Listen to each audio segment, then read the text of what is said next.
How to fight opiate withdrawal. Opiates, also called opioids or narcotics, are a class of drugs derived from opium. They are highly effective in treating patients suffering from acute leg or back pain. Because of their highly addictive nature, they are usually prescribed for only 1 to 2 weeks.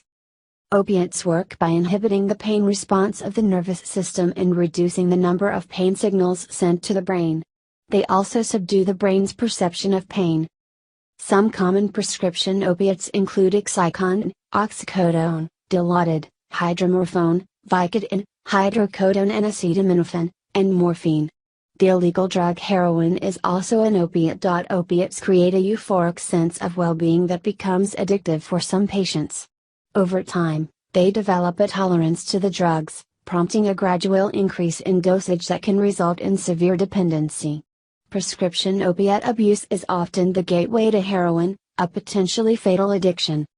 According to the 2012 United Nations World Drug Report, 36 million people worldwide, including 2.1 million in the US alone, abuse prescription opiates. Reducing a person's opiate intake or stopping it altogether may cause emotional and physical symptoms and, often, lots of pain. Some early symptoms of opiate withdrawal include anxiety, insomnia, excessive perspiration, irritability and muscle tension.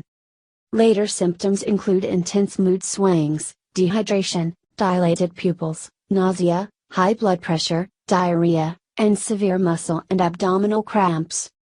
If you or someone you know suffers from opiate addiction and is ready to make a change, some healthy habits and home remedies can help ease withdrawal symptoms and increase the chance of a successful recovery. Also, seek help from your doctor. Medical intervention is particularly important during severe withdrawal. Here are the top 10 ways to fight opiate withdrawal. 1. Keep yourself hydrated. Dehydration due to diarrhea and vomiting is a common symptom of opiate withdrawal, causing many people to end up in the hospital.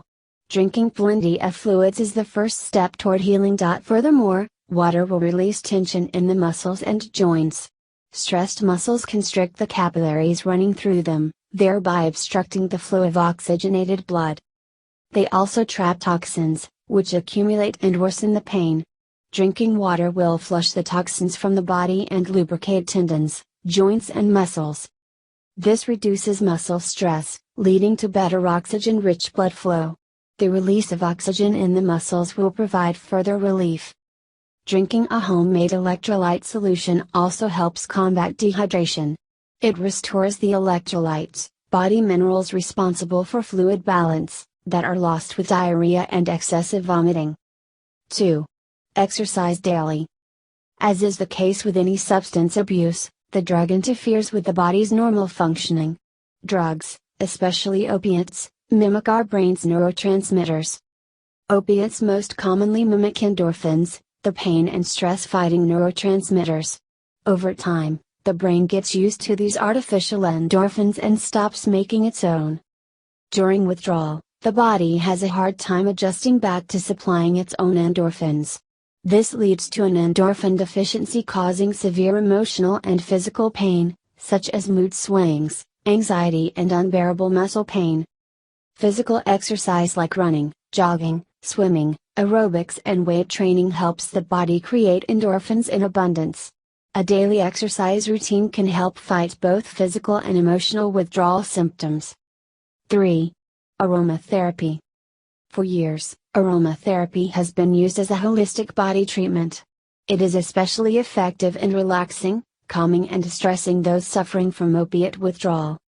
Flowers, leaves, bark, stalks, roots or rinds of plants and herbs are used to extract essential oils, which are then mixed with lotion, oil or alcohol.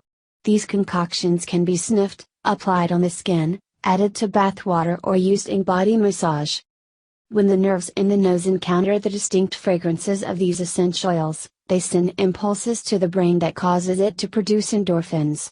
These endorphins reduce anxiety and depression, and calm strained muscles. In a bathtub full of warm water, add 10 to 15 drops of vanilla, lavender, peppermint, rosemary or ginger essential oil, or a combination of them. Soak in it for 20 to 30 minutes, a few times a week. You can even put a few drops of any essential oil on a tissue or handkerchief and inhale it to fight stress and anxiety. 4. Soak up the sun. What better way to get plenty of vitamin D than basking in the warmth of the sun each morning? According to a 2008 study published in Environmental Health Perspectives, the sun's rays help produce vitamin D in the body that boosts the production of serotonin, the happiness-inducing neurotransmitter. Regular sun exposure is strongly advised for those suffering from drug abuse withdrawal, which can cause severe depression. The boost of serotonin enhances the mood and releases stress. Sun exposure also promotes the production of endorphins in the body that help combat muscle pain. 5. Massage therapy. Massage therapy is another way of relaxing post-opiate taking muscles. When the opiate supply stops, the body goes haywire trying to adjust to the lack of pain-fighting endorphins. This leads to muscle and joint pain that often becomes unbearable. Massage provides regulated pressure against the muscles and joints that promotes circulation and creates body heat. This relaxes and soothes the soreness. A 30-minute massage a few times a week for several weeks can also help promote better sleep and reduce pain, depression and anxiety. 6. Acupuncture. Acupuncture is the ancient Chinese practice of inserting needles into specific points in the body for stress and pain relief. It is especially helpful in opiate withdrawal, as it can directly address the aching areas as well as those that connect to the brain and regulate mood. The World Health Organization has identified 64 medical conditions that acupuncture can treat, including drug abuse, according to a 2012 study published in Evidence-Based Complementary and Alternative Medicine. Furthermore, acupuncture can help treat muscle pain, joint soreness and spasms. 7. Cayenne pepper. Cayenne pepper contains a substance called capsaicin that causes an endorphin rush in the body when consumed regularly. This in turn increases the body's temperature. This heat propels the production of endorphins that help ease withdrawal symptoms, such as body aches, anxiety and mood swings. Furthermore, capsaicin alleviates pain by inhibiting the activity of certain chemicals in the body responsible for carrying pain impulses to the brain. Mix half teaspoon of cayenne pepper in a glass of warm water. Drink it 20 minutes before breakfast each morning. Also, sprinkle generous amounts of cayenne pepper in your daily recipes. 8. Ginger. Ginger has been traditionally used to treat gastrointestinal ailments, such as nausea and diarrhea, induced by opiate withdrawal. Ginger also contains gingerols that boast incredible anti-inflammatory properties, according to a 2013 study published in International Journal of Preventive Medicine. Therefore, consuming ginger may also relieve muscle and joint soreness. Moreover, a 2012 study published in the Journal of Ethnopharmacology shows that ginger extract has a potential antitolerant, anti-dependence property against chronic use of morphine. Drink 2 to 3 cups of ginger tea daily. To make the tea, simmer 1 to 2 teaspoons of sliced ginger in 1 to 1.5 cup of water for 10 minutes. Strain the tea and add a little lemon juice and honey for taste. Include ginger in your cooking or take a supplement after consulting your doctor.